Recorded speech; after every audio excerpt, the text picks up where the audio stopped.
अभी हमारे साथ वार्ड 16 की वार्ड पार्षद नाजिमा रजा है, जो कि लगातार वार्ड 16 की पार्षद रही हैं और लगातार इस क्षेत्र के विकास के लिए कार्य करते आ रही है। अभी हम इनसे इनके क्षेत्र के बारे में बात करेंगे और कल एक खबर को बड़ी तत्परता के साथ में कई सोशल साइट्स में चलाई गई। अभी हम इनसे इस बात पे बात करेंगे कि क्या कुछ मामला हुआ था और ये इसके बारे में क्या कहना चाहेंगे। नाजिमा जी, कल जो मामला हुआ था, आप सबसे पहले उसके बारे में बताएं कि क्या मामला था एक्चुअल में। मामला ऐसा था कि कल मैं तो वार्ड पार्षद हूँ, तो कुछ हमारे जनता के लोग, वार्ड की जनता आते हैं और मुझसे कुछ अपना सवाल रखते हैं। इसी क्रम में एक महिला आई हमारे वार्ड से, गुलनाज परवीन नाम की थी, और उसने कहा कि मुझे रोड पे बोरिंग के लिए आप अपना अनुमति दीजिए। मैंने उन्हें बड़े अच्छे ढंग से समझाया कि देखिए, अनुमति रोड में बोरिंग के लिए नहीं दिया जा सकता, नगर निगम के रूल के खिलाफ है। तो हमने कहा कि उसने भी मुझसे तत्परता से ये कहती हैं कि अगर आप मुझे नहीं देंगी तो मैं संजू और रिंकू से जाके ऑर्डर लेके बोरिंग करवा लूंगी। मैंने बड़ी शालीनता से उन्हें जवाब दिया कि अगर आपके अंदर कैपेसिटी है तो आप जाके उनसे करवाइए, मेरा जो अधिकार होगा, अधिकार क्षेत्र में होगा, तो मैं उसे रोक लूंगी। इतना कह करके मैं बोली कि अगर आपको उन्हीं से करवाना रहता तो फिर यहाँ आती क्यों है। बोल करके मैं बोली जाइए अभी आप अपने घर पे। वो घर जाने के बाद 1 घंटे के बाद हमारे घर में अपने 4-5 अपने बेटा के साथ 4-5 गुंडा को लेकर के आती हैं। मैं उस वक्त नमाज पे होती हूँ, असर की नमाज पढ़ रही थी, और वो मेरे भाई के घर पे आके तरह तरह से गाली गलौज करके, जान से मारने की धमकी दे करके, रिवाल्वर से गोली चलाने की धमकी दे करके कहता है कि बाहर निकलो।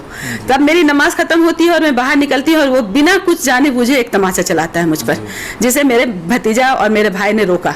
रोकने के बाद वो यहाँ से गाली गलौज करते हुए चला गया। मैं अपने कानूनी को अपने हाथ में ना लेते हुए मैं सीधा गई लोअर बाजार थाना। मैं जब वहाँ FIR दर्ज कराने गई, वहाँ पर एक एकता कमेटी के मुस्तफ़ा भाई हैं और अध्यक्ष और पूर्व पार्षद सरवर रिजवी साहब आए और बोले कि ये यतीम बच्चा है, एक बार इसको माफ़ कर दीजिए, हमारे कहने पर आइंदा से ऐसी बात वो ना करेगा। तो फिर मैं भी सोची और उनके बड़ों की बात को रखते हुए मैंने उसे बोला कि जहाँ ये गलती किया है वहीं जाके माफ़ी मांगेगा। फिर वो आया मेरे घर पे, बाहर खड़ा होकर के मुझसे माफ़ी मांगा। मैंने सारे बात को ख़त्म करते हुए उसे माफ़ कर दिया। माफ़ करने के बाद और मामले को रफा दफा किया। ठीक उसके 2 घंटे के बाद कुछ लोगों ने मुझसे फ़ोन कर कहा कि आप फेसबुक देखिए, आपके बारे में किस तरीके की बात चल रही है। मैंने देखा कि मेरे ऊपर एक बहुत ही गलत और बहुत ही घिनौना इल्ज़ाम लगाया गया कि वार्ड पार्षद को पिटाई कर दी गई, इस एवज में कि उन्होंने पैसे का, काम के बदले पैसे का डिमांड किया था, जबकि ऐसी कोई बात थी ही नहीं। आप थाना जाइए, इसके बारे में पता कीजिए, आप एकता कमेटी के अध्यक्ष मुस्तफ़ा साहब से उसके तफ्तीश कीजिए और सरवर रिजवी से भी इसकी बात की पूरी जानकारी लीजिए।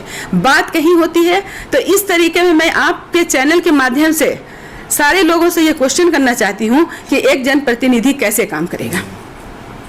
और मेरी छवि को धूमिल करने के लिए ये आज पहली बार नहीं है, टाइम पर लोगों ने इस तरीके का मुझ पर कोशिश किया है।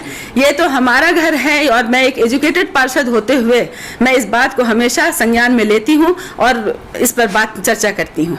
और ये मेरे ऊपर बहुत तरीके का गंदा इल्ज़ाम लगा है। इस पर मैं, अगर इस पर कोई संज्ञान नहीं लिया जाएगा, अगर आप अपने माध्यम से इस न्यूज़ का खंडन करते हैं तो ही मैं रुकने वाली हूँ, अदरवाइज मैं इस पर मानहानि का केस करूँगी सभी चैनल पर जिन्होंने मेरे खिलाफ इस तरीके का न्यूज़ चलाया है।